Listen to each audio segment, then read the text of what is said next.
The United States of America has never seen a presidential election quite like the one that just ended, or a president-elect quite like the one who's about to take office. Here to make sweet sense of it all, one of the nation's finest political reporters, the Washington Post's Robert Costa on Uncommon Knowledge now.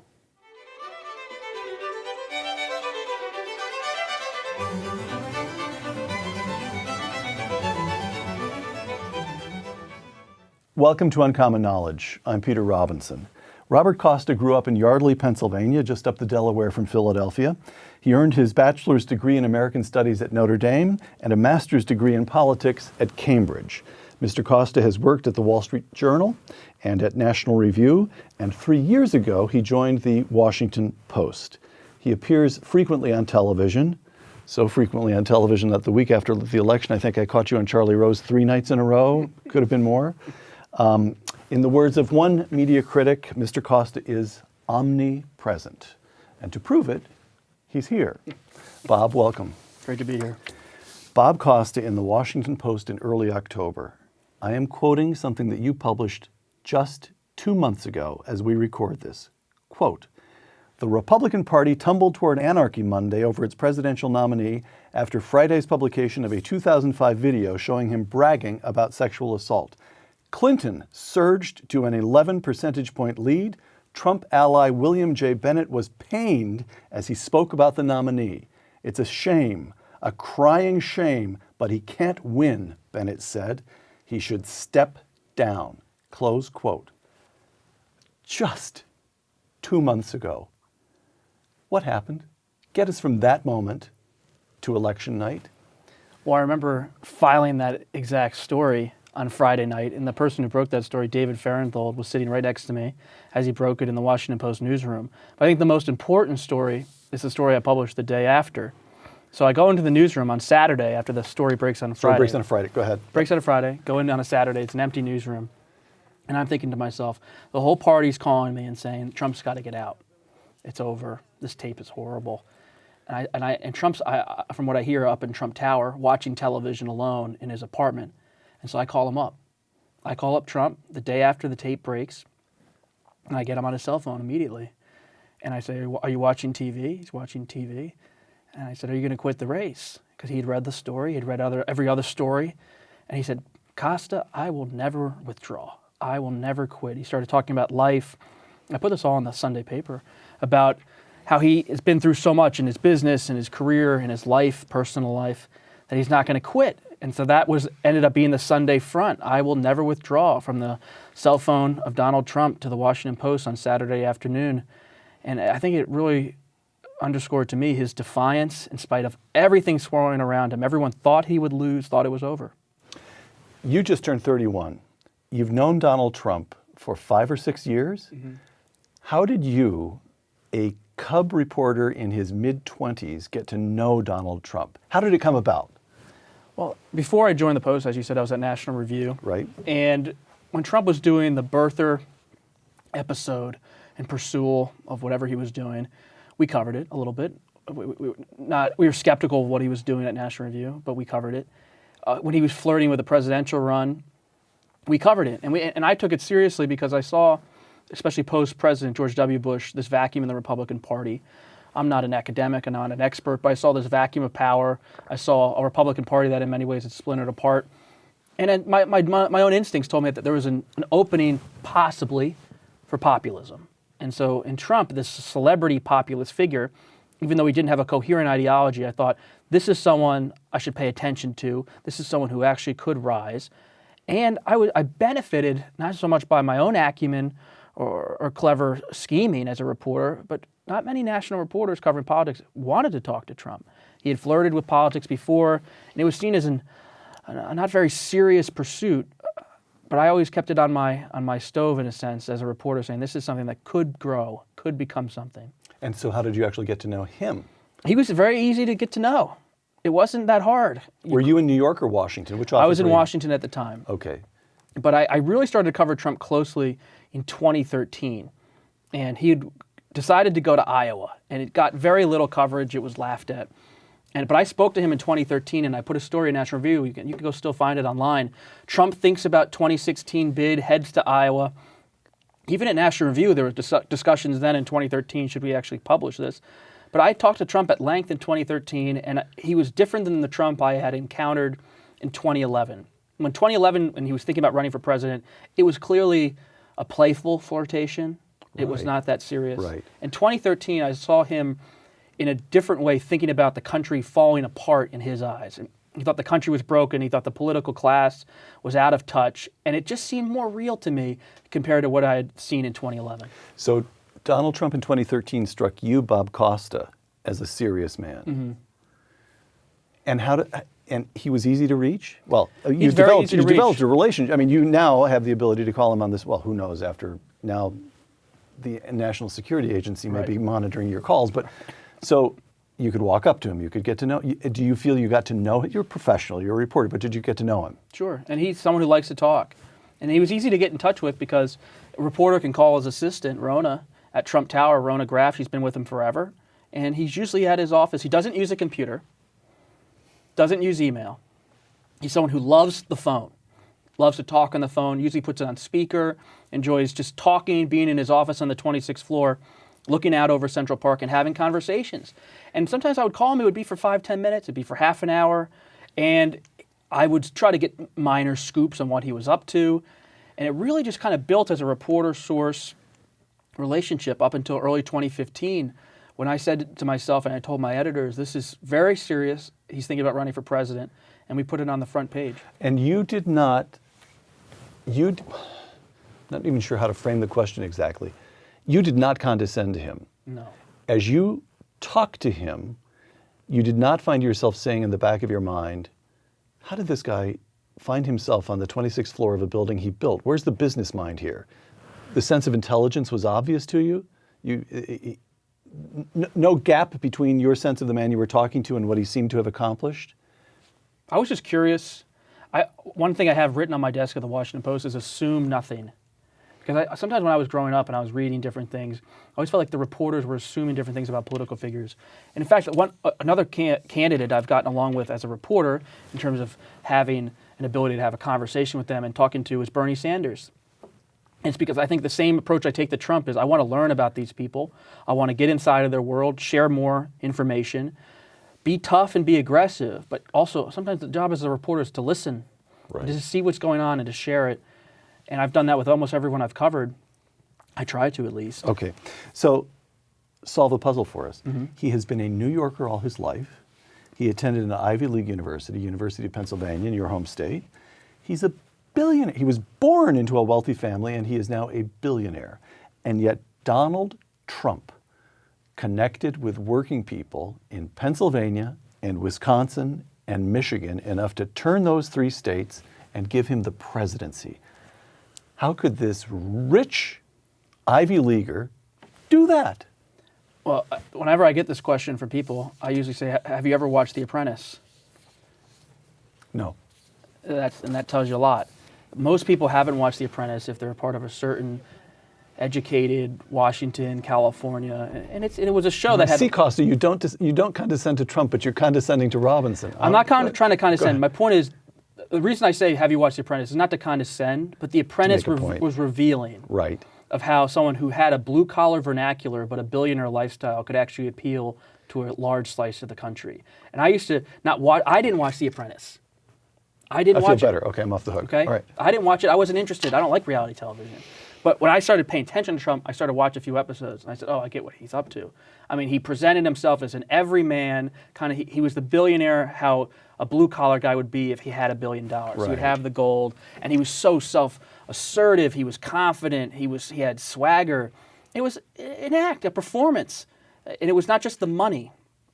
And so I always try to say, if you don't understand Trump, read his books, but also watch The Apprentice, because that laid the foundation for the public persona that we saw in 2016. All right. 2 quotations, Bob. CBS correspondent Leslie Stahl on Charlie Rose's show. This is a couple of weeks ago, right after the election. She's discussing with Charlie Rose her 60 Minutes interview with Trump. Quote, I saw a man who was having the weight of what he's getting into hitting him. He's the leader of the free world, and there's no question that he's feeling it. No question, close quote. That's one. Here's two. David Remnick in The New Yorker, and now he's reporting on the president-elect's meeting with the media on November 22nd. Quote, Trump showed no signs of having been sobered or changed by his elevation to the country's highest office. Rather, said one attendee, he is the same blustering, bluffing blowhard as he was during the campaign. Close quote. What is the president-elect's state of mind? Well, the image that still sticks with me is on election night. That face of his when he came out to the podium, that was an emotional Trump, and I've never seen that face from Donald Trump in the years knowing him until I saw him on election night. He was someone, I don't know if the word is humbled because I don't know what's inside of his head, but he was moved by the moment, and I've never seen him truly moved by anything, but he was moved by that. His face was welled up with emotion, but he's still Trump. I think Remnick's onto something. I think when he brought the network executives in after the election, he gave it right to their face. He doesn't care for them. He doesn't feel like he needs them. And he had no remorse in saying that. Okay. So that's the president-elect. I'd like to ask what the people around him tell us about what we're all in for during the Trump administration.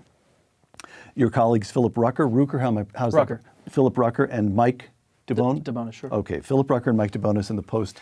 They're reporting on the president-elect's decision to nominate retired Marine General John Kelly as Secretary of Homeland Security, and this is after he's chosen Lieutenant General Mike Flynn as National Security Advisor and Marine Corps General James Mattis as Secretary of Defense. Quote, Trump's choice of Kelly has intensified worries among some members of Congress and national security experts that the new administration's policies may be shaped disproportionately by military commanders, close quote.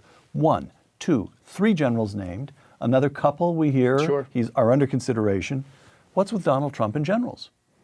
Well, he's always had a fascination with the military, and it goes back to his time at New York Military Academy. He's sent there as a teenager.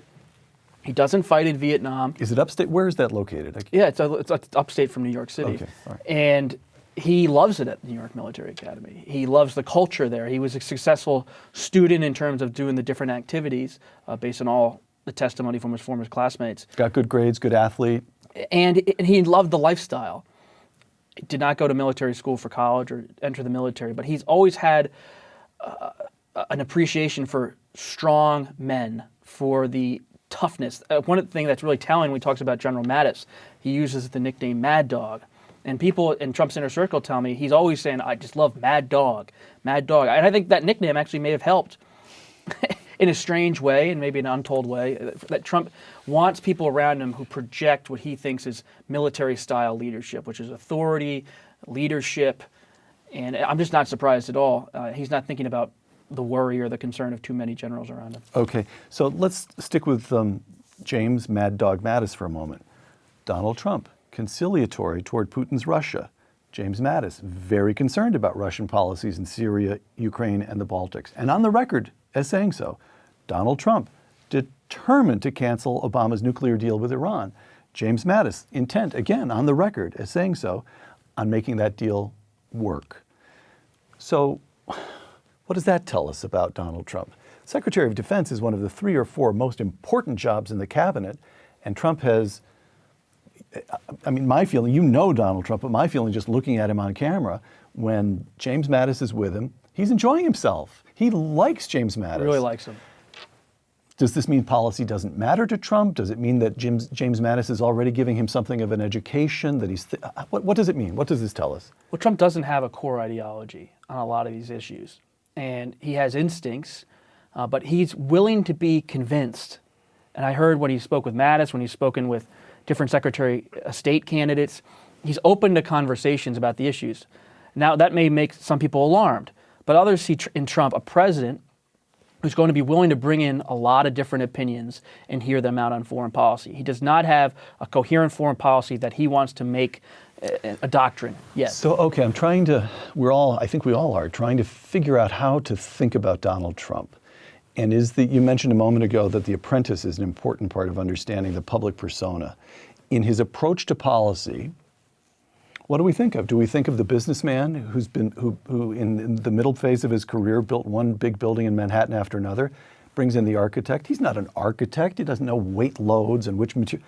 But he has an instinct, what he likes. He wants something that makes a statement. And, okay, architect, let's talk. Right. Is that the approach? I think so. In other words, he understands expertise. He has his instincts, but he's willing to modify specific decisions in the presence of expertise. And he's very willing to delegate to experts. I think a key example to look at is Trump's trip to Mexico during the campaign. Hatched in part thanks to Jared Kushner, his son-in-law, Steve Bannon, his chief strategist. And a lot of that trip was about the theater of politics and the theater of foreign policy. And I hear both on domestic policy, when he's talking with congressional leaders, and on foreign policy, Trump wants things that are fast-paced. He doesn't want to be seen as a president who's slow-acting. And he also wants to be at the center of decisions. So on a foreign policy issue like Russia, if he's making a trip there, he wants to be on the red carpet. He wants to fly in with the plane. He wants to be meeting with the heads of state. But on the policy, he's going to listen to Mattis and whoever he picks as Secretary of State. It's about the presentation for Trump. You see this throughout his career. The brand matters for Trump. Popularity matters. The details are things that can be negotiated. Okay, so no drama Obama is not the model here. No, Trump loves drama and disruption. He thinks drama and disruption equal power. Got it. And of course, in show business, they do to a large extent. All right. And I suppose in real estate, there's such a large component of real estate in the city of New York that's a political component. You have to be famous and wealthy and perceived as, okay, all right. Thank you, Bob. You're good at what you do here.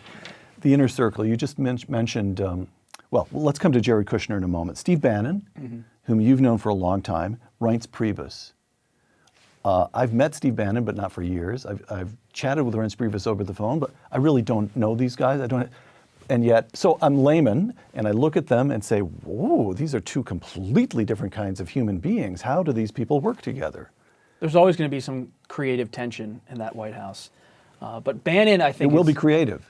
I think Bannon's someone who wants to do things, and Bannon has become really intrigued by global populism. By Le Pen in France, Farage in England. He made sure Farage met with Trump after the election. He sees Trump as linked to something broader in the world, this kind of working class uprising against global elites, against globalization. And that, if anything, has become part of Trump's ideology, that he can be combative and populist and nationalist, and that can be a way of governing. Bannon, though, has also been strikingly low-key in the transition period. Hasn't done television interviews, has only done a few print interviews. He knows that his influence on Trump is having Trump's ear and feeding into Trump's populism. But Bannon knows he only has so far he can go on some of these fronts. You don't see him. He entered into this power-sharing arrangement with Priebus because he knows organizationally Priebus does have the relationships with Capitol Hill. Priebus can be responsible for organizing things and making a lot of personnel decisions. But Bannon, he recognizes his role, and he thinks it's important to be there as a populist hand for Trump. But he's not dominating in some kind of unusual way. Okay. The family. Trump seems, again, I'm the layman, you know the scene. He seems especially close to his daughter Ivanka, who is in turn married to Jared Kushner, who is in his mid-30s, the son of a major real estate family in New York. And what are their politics? Do their politics matter? Is it one of those instances where they're just concerned for the public image of the father and father? How does the family fit into this? Jared has been at Trump's side for most of the campaign. I was on Trump's plane several times with Jared, and he'd be there sitting right next to Trump, guiding Trump. Jared's a quiet man, someone who doesn't seek the spotlight.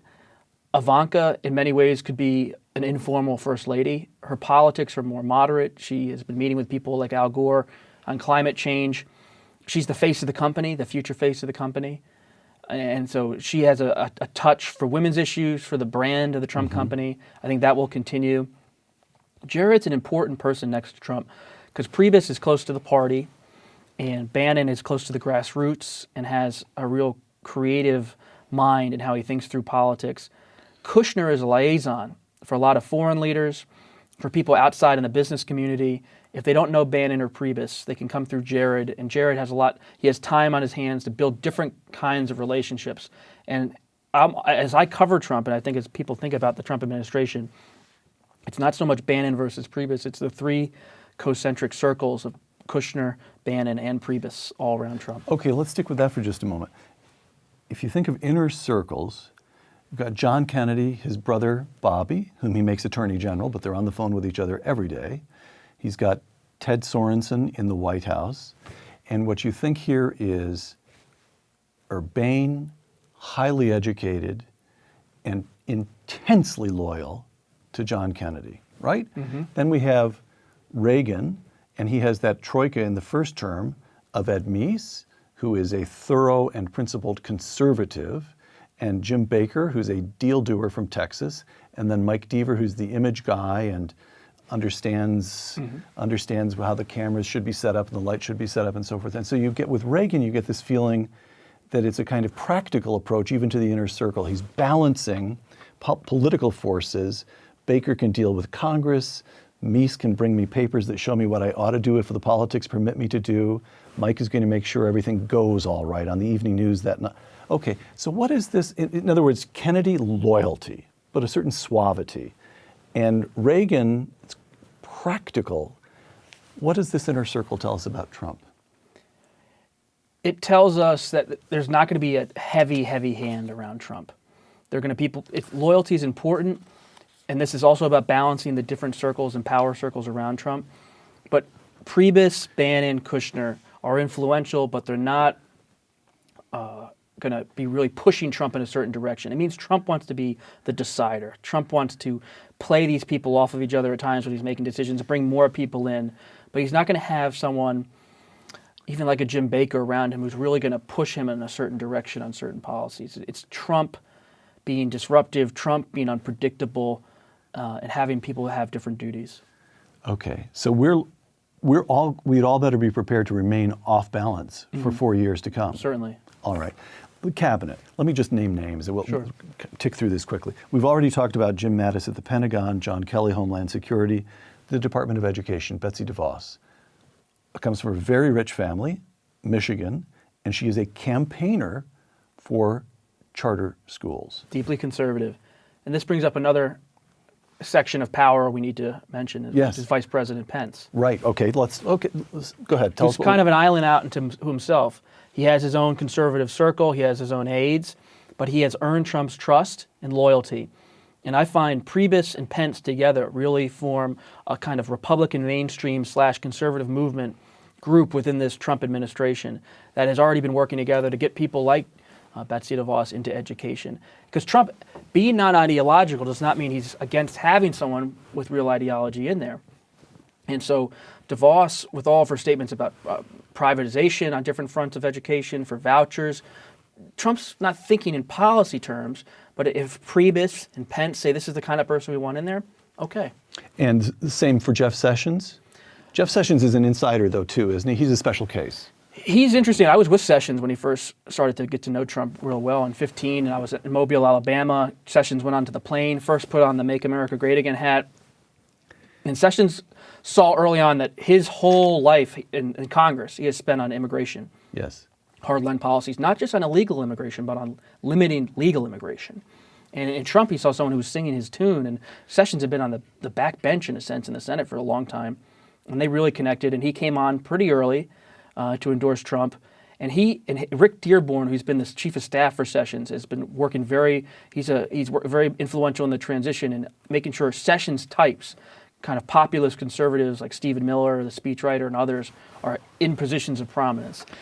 And so you've got Betsy DeVos, thoroughgoing conservative education. She's not going to coddle the teachers' unions. She's going to take them on.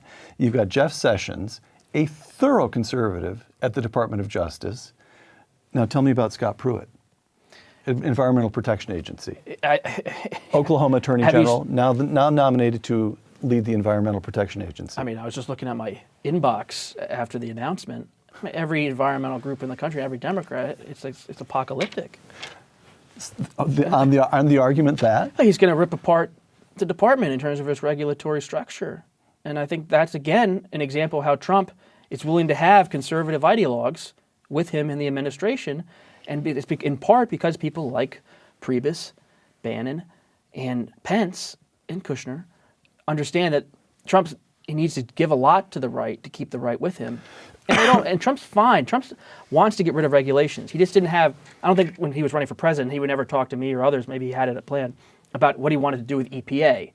But he would have talked about, I just want to get rid of all these regulations in a broad way. And people say, oh, well, Trump doesn't have depth. He didn't have a plan. True, but when the time came to make decisions, he's putting in these deeply conservative people. So, Bob's deeply conservative people, is there anything you would like to say in particular to your fellow, I shouldn't say your fellow conservatives, your fellow editors at National Review who ran a cover story against Trump, to Bill Kristol of the Weekly Standard, to George Will, all these conservatives who were never Trumpers? The hard thing for a lot of people on the right is temperament. That's it. Trump does not have the temperament in their minds. So when I talk to a lot of conservative leaders, Republican politicians, they can't stand that he tweets. They say, please, that's not the way this government should run. That's not the way the president should act. And they may be right. Everyone has their own case.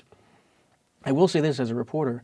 When I'm out on the campaign trail, it's astounding to me how often policy doesn't come up.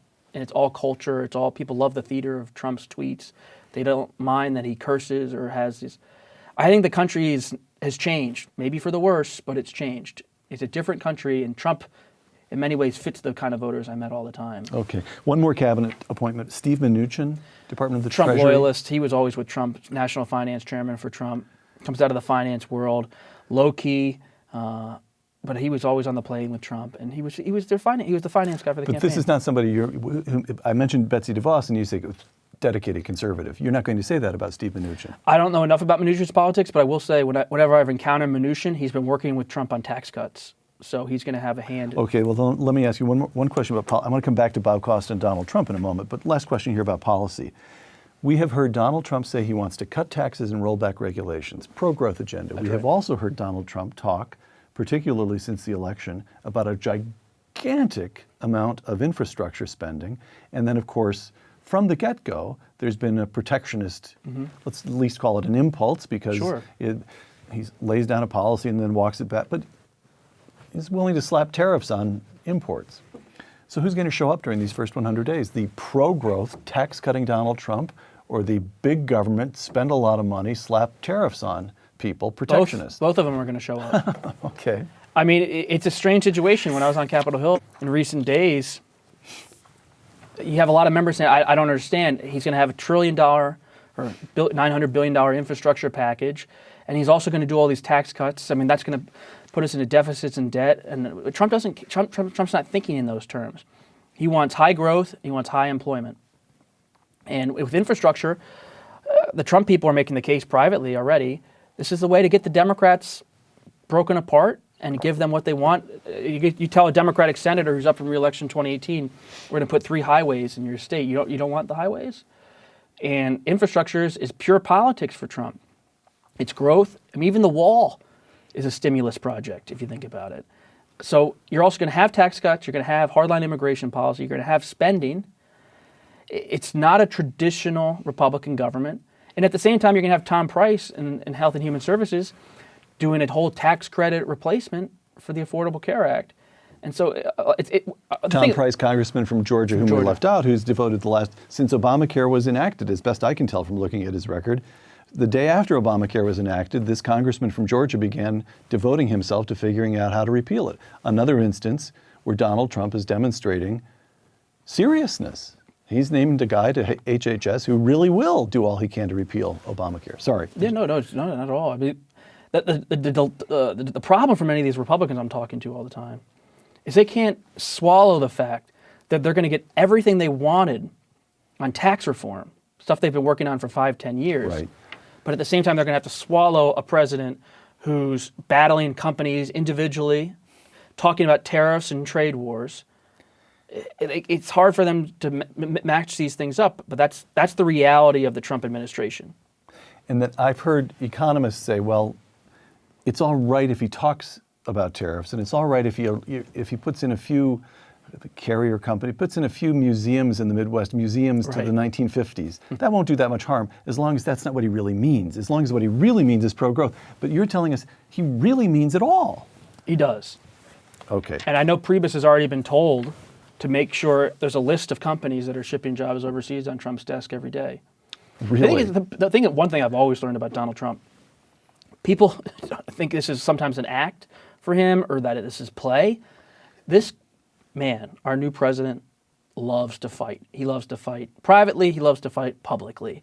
And this idea that he's somehow going to retreat from these companies, I say, study Trump. Man loves to fight. He relishes this idea of fighting companies, keeping the jobs here. He probably thinks it's going to win him re-election. Okay. Back to you and Donald Trump. Over the course of this campaign, he went through 3 campaign managers. He's up at 3 in the morning tweeting. He's taking phone calls from Bob Costa, among others.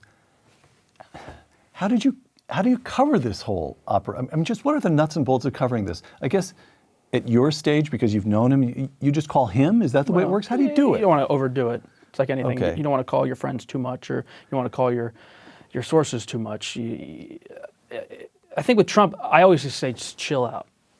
That's what I tell my colleagues and friends. I mean, it's so easy to become overheated covering Trump. He did what now? He did this, he did that. Oh my gosh. So much is happening. You got to just take it easy. Think through what's happening. It's not about being distracted by the tweets. Cover the tweets if they're newsworthy. But always try to think about what's the big picture here? What's he really trying to do? Is it populism? Is it trying to confront a certain Republican or get Democrats rattled? Just push the media around a little bit. He's got to take it day by day. Too often, I think the coverage of Trump, it's aggressive, which is great. You need to have aggressive coverage of every candidate, and you got to give him as much scrutiny as possible.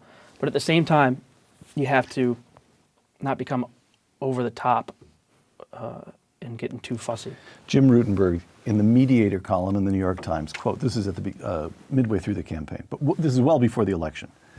If you're a working journalist and you believe that Donald J. Trump is a demagogue, playing to the nation's worst racist and nationalist tendencies, of course, who wouldn't? That he cozies up to anti-American dictators and that he would be dangerous with control of the United States nuclear codes, then you have to throw out the textbook of American journalism, close quote. There he is saying, close to the beginning of the campaign, throw out the textbook, we treat Trump differently. How would you grade the media's performance overall? And let's accept you and let's accept the Washington Post, everybody else. I understand Rutenberg's point of view. It's not something I have ascribed to. I just think it's the job of the reporter to provide people with as much information as possible, to let them make the decisions. I'm never comfortable. I was never comfortable at National Review writing a column. Never did. Never wrote an editorial at National Review. I've just personally I've always found myself most comfortable as a reporter, which is to kind of take a mirror up and shine it and let people see what's happening. I think the media has had a difficult time, not just with Trump, but with outsiders in general, people from beyond the political class. I think Bernie Sanders was treated in the same way as Trump was treated, which was, for a long time, was just never taken seriously. It was never treated like a candidate who had an actual shot at the nomination. I think that's a mistake. I think this idea that if you don't have a certain look or you don't speak in a certain way politically, you don't use certain words or vernacular, that you're not a national candidate or can be a national candidate. It's a mistake, and it's founded on assumptions, on pure assumptions, and not much data or anything else. I just think the press, we're not the story, and we should remember that. Okay. Here's a tweet from Donald Trump. Nobody should be allowed to burn the American flag. He retweets this. The press responds goes into a tizzy. Doesn't he understand the First Amendment? Is he unaware of Supreme Court jurisprudence? There's a famous case that's on and on and on. Mm-hmm. And then a lot of ordinary Americans say, he's got a point. I don't know about the law, but, he's got a point. The country needs to be more patriotic. Andy Ferguson, writing about all this in the Weekly Standard, quote, with a tweet here and a tweet there, Trump is happily driving a wedge between the news media and their intended customers. The dawning Trump era is pushing the mainstream press further and further to the margins, close quote. Substitute legacy, if you will, for mainstream press. These are old entities. Forgive me, I have to include the Washington Post here, but the New York Times is decades, more than a century old. These are old entities with specific patterns of thought that you were just touching on. Trump represents a challenge to their to their existence, but certainly to the way they do business now. Is that fair to say? Is it all just everybody's in a tizzy and we can all calm down and the press can go back to its job and the president will do his job. That would be one option. The other option is, no. Things are changing here. And the role of the press will be quite different by the end of 4 years of the Trump administration. I think the role of the press has already changed. I mean, so few people in my generation in their 20s and 30s aren't reading newspapers. They're not necessarily watching the nightly news if everything's on their phone. So the technology is changing. But in terms of the coverage, there's so many more channels out there, so many more outlets, that you have to earn every reader and viewer and keep them. And so I think the legacy media, the mainstream media, whatever you want to call it, our challenge is to make sure we're really reaching our audience and also expanding our audience. And I think the way to do that is to not look at Andy Ferguson's articles, to not become consumed by the tweets. What I'm interested in as a reporter is, when did Trump write it? Why? Who helped him with the tweet? What is this? Is it really just to play the media? Is there something else going on here? Really try to tell the backstory of what's going on. I'm not about the fuss over it. I understand there's other people in my business who do that. But I understand that the point is that we're losing our capital in a lot of ways, our influence. And I just hope the Washington Post and any other organization that we can not only just provide information, but speak to people from all walks of life about what's happening in the government and what's happening in politics.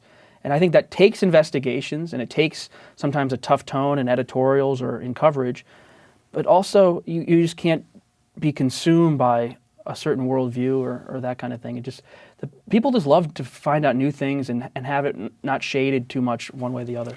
A couple last questions. Steve Bannon, in one of the few interviews he's given, if we deliver, we the Trump administration, if we deliver, we'll get 60% of the white vote, 40% of the black and Hispanic vote, and we'll govern for 50 years, close quote. Will they deliver? So I'm not asking you to confront Steve Bannon's, but the question here is, you took Donald Trump seriously before almost anybody else.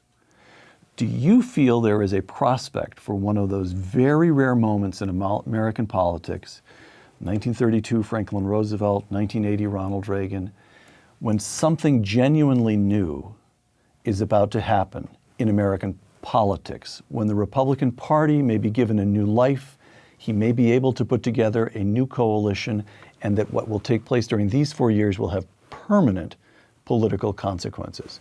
Or, it's just Trump, people will get tired of him and we'll get back to normal 4 years from now? I think the former is possible. You do? I think it's going to be very difficult. I think what Bannon's view is, and I've spoken to Bannon about this, and Trump, is they want the Republican Party to be the working class party. And their view is, and that's what Bannon articulated, is if the Republicans can become the working class party, then what do the Democrats have except kind of the elite, and they have some unions. The faculty lounge. And then you've got the Democratic Party.